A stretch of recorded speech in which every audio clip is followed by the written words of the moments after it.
করব। কিন্তু সত্যি বলছি আপনাদেরকে, এত ভালোবাসার মানুষ, এত আমাদেরকে ভালোবাসছে, এত ভরসা করছে, ওই গরমে যতটুকু পেরেছে ওর মধ্যে চেপে বসে আছে।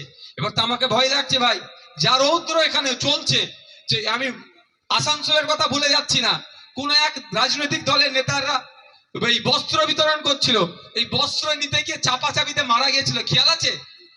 তার যার যিনি অর্গানাইজ করেছিল সেকে জেল খাটতে হয়েছে।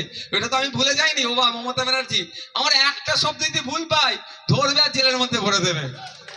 আমি তো ভয় পাচ্ছি, আল্লাহ করছি কি হবে রে। আমি বলছি ভাই এখানে এত দাঁড়াবার দরকার নেই, আমার ছবিতে কম লোক আসুক কোনো সমস্যা নেই, বামপন্থী বন্ধুরা বলুক লোক হচ্ছে না কোনো সমস্যা আমার নাই, তোমরা সাইডে যাও ভাই, কাজতলায় যাও, বিল্ডিং এর নিচে যাও, আমার আওয়াজটা শুনে নিলি যথেষ্ট।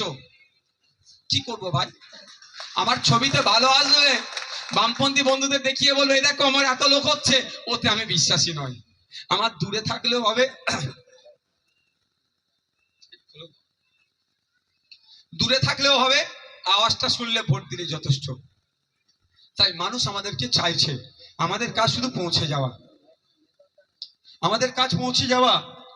2021-এর আগে ভাঙড়ের সহ রাজ্যের মানুষকে কি বলেছিল, বিজেপি চলে আসবে, বিজেপি চলে আসবে, সিএ করে তাড়িয়ে দেবে।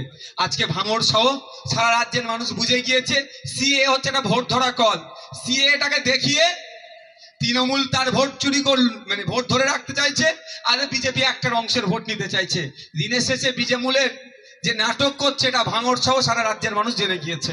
আমি বিধানসভা ভোটে 1,09,000 ভোট পেয়েছিলাম। আমার বিশ্বাস ভরসা, আমার ভালোবাসার ভাইরা যেভাবে মানুষের পাশে থাকছে, মানুষের অভাব অভিযোগ যেভাবে শুনছে, যেভাবে সমাধান করার চেষ্টা করছে, 2024 সালে 2021-এর রেকর্ডকে ভেঙে ভাঙড় থেকে অন্তত লক্ষাধিক ভোটের লিড যাবে। আমি আশা করছি প্রায় লক্ষাধিক ভোট আমরা এখান থেকে পাবো। আমার ভরসা 1,09,000 ভোটকে ভাঙড় যারা নেতৃত্বরা আছে দায়িত্ব নিয়ে সেটা পার করবে। হবে তো নাকি ভাঙড়ের ভাইরা?